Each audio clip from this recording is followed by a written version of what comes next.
Hey guys, so check out this old New York Central system. I guess you'd call this a F unit, and it is made by GE.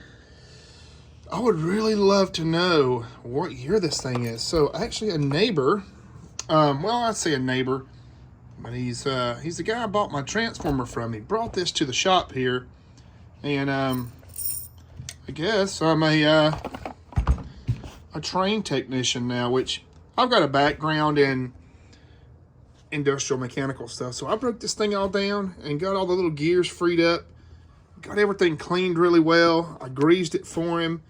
Added a little bit of WD-40 in spots that needed lubrication, and this thing now runs great. We'll put it on the line here in a minute and run it. But yeah, guys, look at this. This thing is old. I'm gonna have to do some research here in just a second. Look at that, made in USA. I guess you put a D cell battery in here. Yeah, size D flashlight cell here to make the sounds work. But this dang thing is heavy.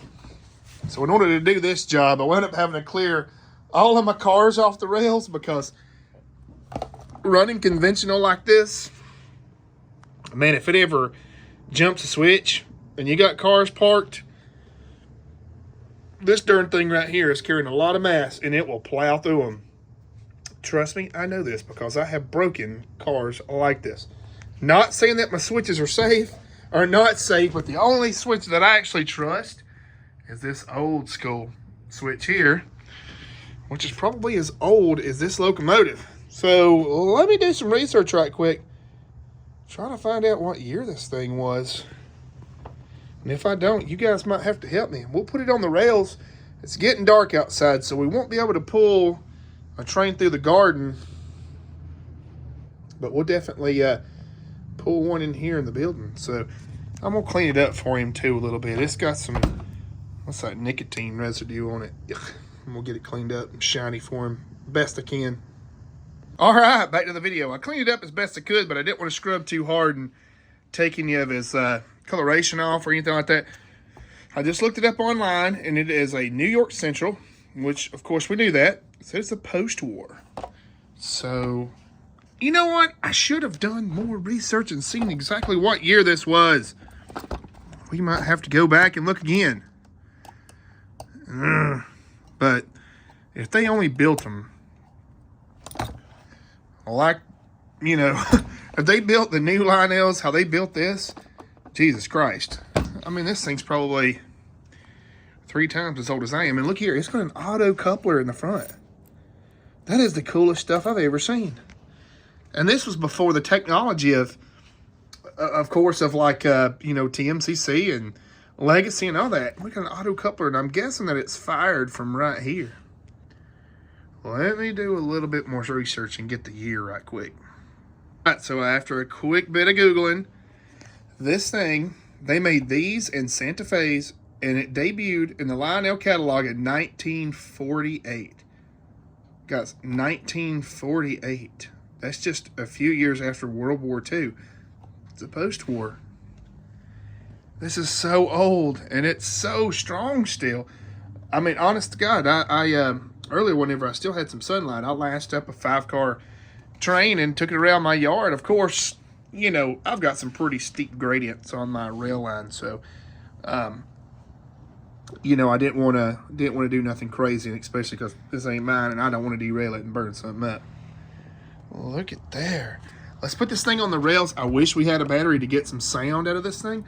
Maybe this guy let me borrow it again one day. And wow. I really wish that I'd have filmed the video of me putting this, or taking this thing all apart and fixing it for him. To be honest with you though, I was listening to Joe Rogan, and I was kind of in my zone. So let's get this thing on the rails and put some power to it. So this is not one of my fancy produced videos. This is just a testing it out video. And it'll crawl. Let's do a direction change.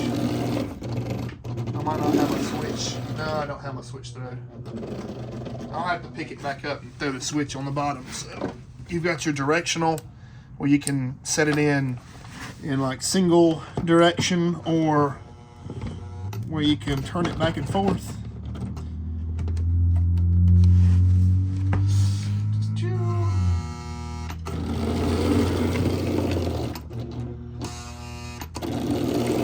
Look at there.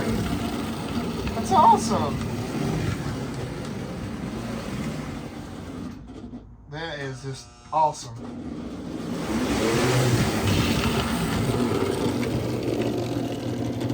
Wild as this transformer here is probably as old as this thing is. So in order to keep this thing protected, I am running a fusible link across here, just in case something happens. I got a 10 amp in there. Now on my smart engines, what I call it, my legacy engines, well, they're pretty much legacy engines. I normally run a 7 amp.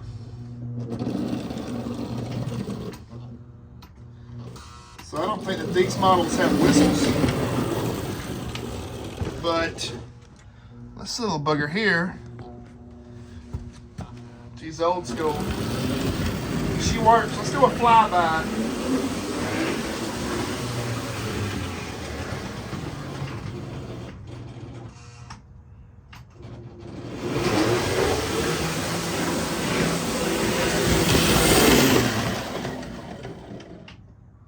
That's pretty impressive. I'm not gonna lie to you.